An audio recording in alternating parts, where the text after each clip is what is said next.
Hello. Hi, good morning. This is Jessica Brandt. I'm the zoning administrator for this meeting. I'm asking if everyone can go on mute unless you're presenting or responding to a question. Gotcha. Awesome, thank you. Okay, so the time is now 9:02 and I'm calling this meeting to order. Once again, Jessica Brandt with the Office of Planning and Environmental Review. I'll be serving as today's hearing. Stephanie Townsend is serving as our ZA secretary and timekeeper. And this is the Sacramento County Zoning Administrator hearing for March 17th, 2021. This hearing is being recorded. I do need to read an announcement now. In compliance with directives of the county, state, and Centers for Disease Control and Prevention, CDC, this meeting is live streamed and closed to the public. Temporary procedures are subject to change pursuant to guidelines related to social distancing and minimizing person-to-person contact. To make a verbal comment at today's meeting, you can dial 916-875-2500 and follow the prompts to be placed in queue for a specific agenda item or off-agenda matter. When I open public comment for a specific agenda item or off-agenda matter, you will be then transferred from the queue into the meeting to make a verbal comment. Applicants will have the opportunity to comment during the review of their application, separate from general public comments. Written comments are accepted. Please send an email comment to boardclerk@saccounty.net, BOARDCLERK @SACCOUNTY.net. Your comment will then be routed to the board and filed in the record. To appeal a decision, the decisions made here may be appealed within 10 days to the Board of Zoning Appeals. The fee is $3,935. Next, please follow these meeting procedures and best practices if you are a presenter. Speak from a headset or a handset. Mute your device when not speaking to minimize background noise. Announce your name when speaking on an agenda item so all participants and listeners are aware of who has the floor. At this time, I would ask Stephanie to administer the oath. So the applicants, please raise your right hand and the appropriate response is I do. Do you swear that the testimony you're about to give is the truth, so help you God? If you do not swear, do you so affirm? Yes. Thank you. Okay, it looks like Stephanie, go ahead and call the first item, please. Item 1 is to approve the action summary from the March 3rd, 2021 meeting. Okay, I have reviewed and do approve the action summary from the March 3rd, 2021 meeting. And would you call the next item, please?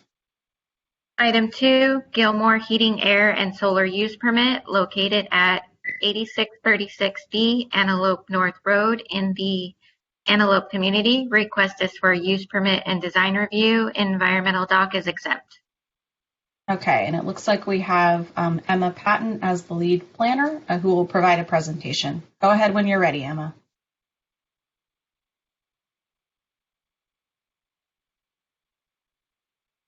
Presenting the Gilmore Heating, Air, and can you all hear me now?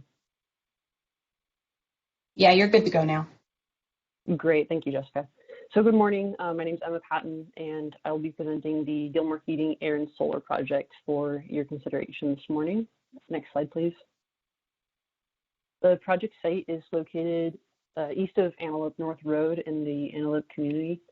The project site is zoned for heavy industrial uses and is developed with a number of industrial buildings and uses, including a concrete business and an auto repair business. This morning, we'll be discussing an existing 21,000 square foot building located near the southeast portion of the site. Next slide, please. The shell building was approved through a non-discretionary design review in 2018.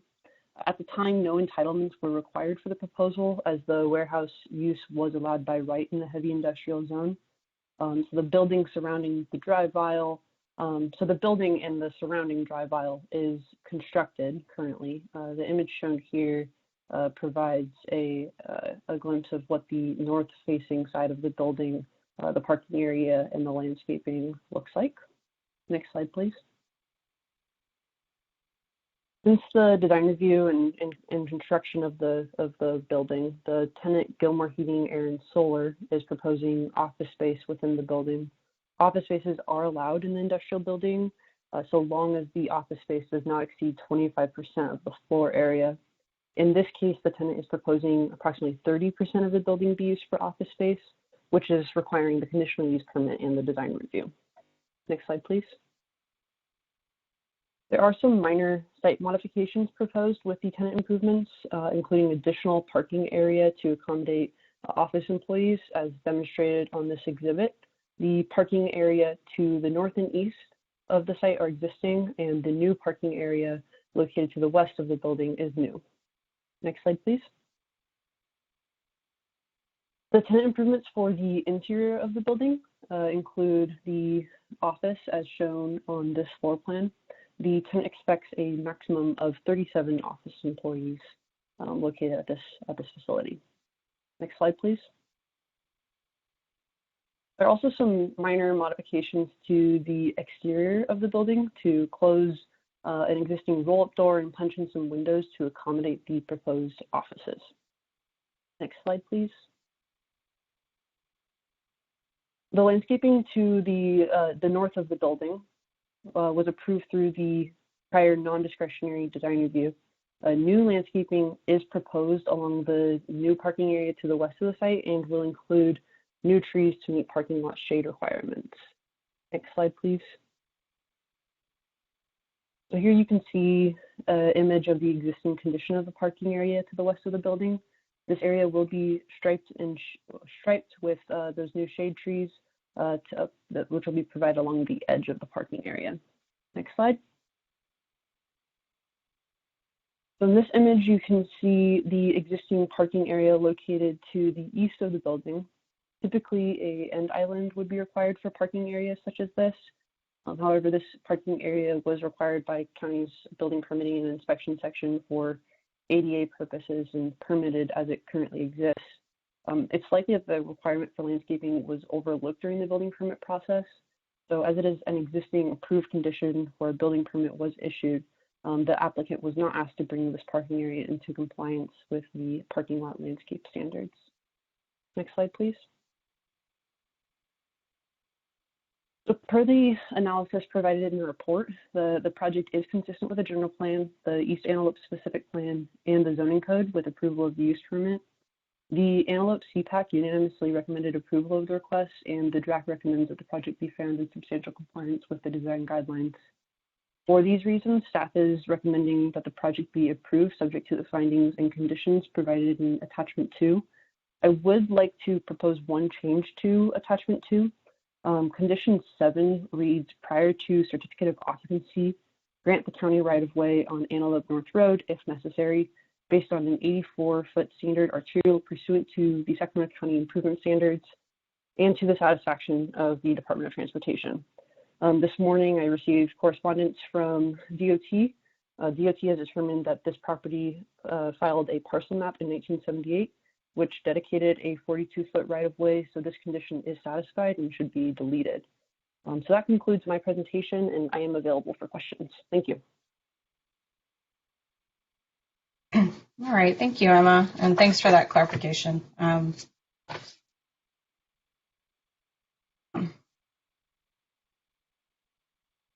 I don't have any questions for you. Thank you for the presentation. I don't believe there were any public comment. Stephanie, have you received anything, or do you have anyone on the line who wishes to speak? No, we do not have any written or verbal comments.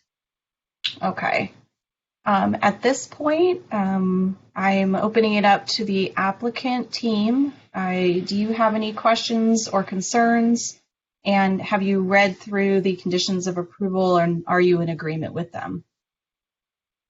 Yes, we've read through the conditions of approval and do agree with them, as well as Emma's amendment and clarification from an email that came out this morning from the DOT. How would that get incorporated into this document? When I make my motion, I'll include striking that condition.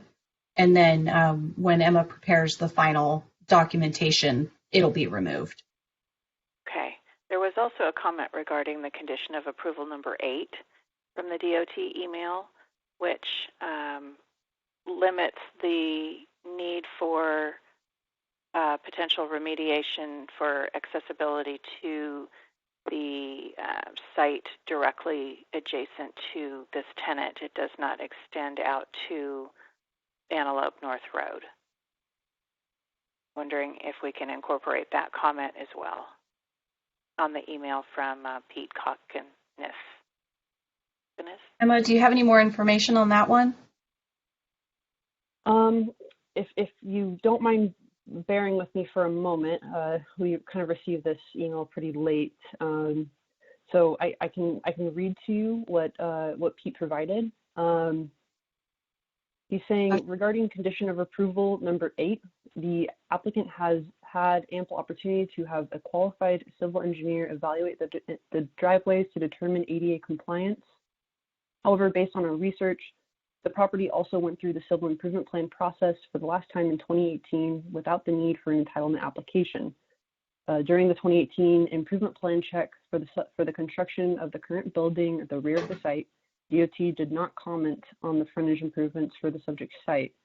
So either the existing driveways were determined to be satisfactory, or the proposed improvements did not rise to the level of upgrading the frontage.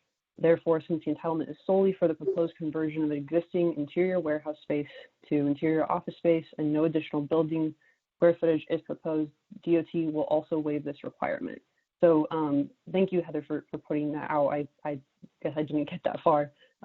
Their request, the DOT is saying that condition number 8 can also be removed. Yeah, sounds like it. Okay. Okay. Thank you. I'll put that in the request. Thanks for bringing that up. Anything else, Heather, on your end? No, I don't believe so. Okay. Okay. A comment. All right. So at this time, I am going to recognize the exempt status of the request under Section 15301, Class 1 of the California Environmental Quality Act. I will approve the use permit, which is attachment 3, subject to the staff report, subject to the findings and conditions listed in attachment 2, with the modification of striking conditions 7 and 8. And finally, find the project in substantial compliance with the design guidelines, again, subject to related findings and conditions for that. And I believe that was our only hearing item today.